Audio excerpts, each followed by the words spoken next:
एकलव्य की गुरु भक्ति। एक बार आचार्य द्रोण अपने गुरुकुल में राजकुमारों को धनुर्विद्या की विधिवत शिक्षा प्रदान करने लगे।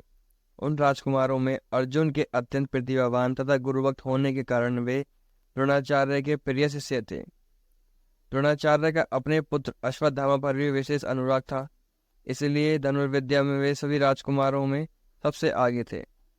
किंतु अर्जुन अश्वत्थामा से भी अधिक प्रतिभावान था।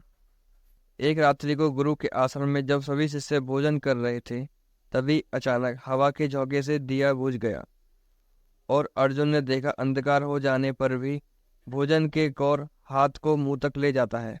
इस घटना से उन्हें यह समझ में आया कि निशाना लगाने के लिए प्रकाश से अधिक अभ्यास की आवश्यकता है और वे रात्रि के अंधकार में निशाना लगाने का अभ्यास करना आरंभ कर देते हैं। गुरु द्रोण उनके इस प्रकार के अभ्यास से अत्यंत प्रसन्न हुए। उन्होंने अर्जुन को धनुर्विद्या के साथ साथ गदा, तोमर, तलवार आदि शस्त्रों का भी ज्ञान हासिल कराया।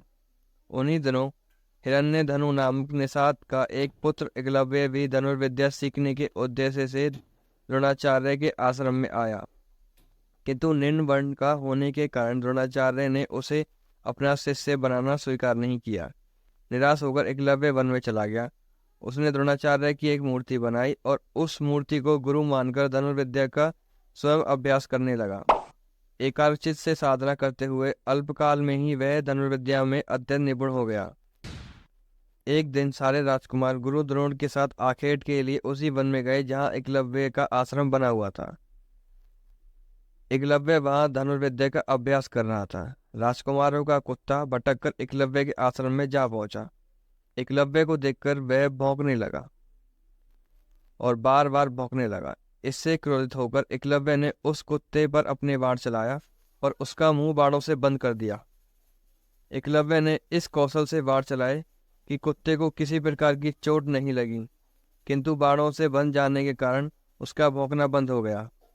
कुत्ते के लौटने पर जब अर्जुन ने धनुर्विद्या के उस कौशल को देखा तो वे द्रोणाचार्य से बोले, हे गुरुदेव, इस कुत्ते के मुंह में जिस कौशल से बाण चलाए हैं उससे लगता है कि यहाँ पर कोई मुझसे भी बड़ा धनुर्धर है।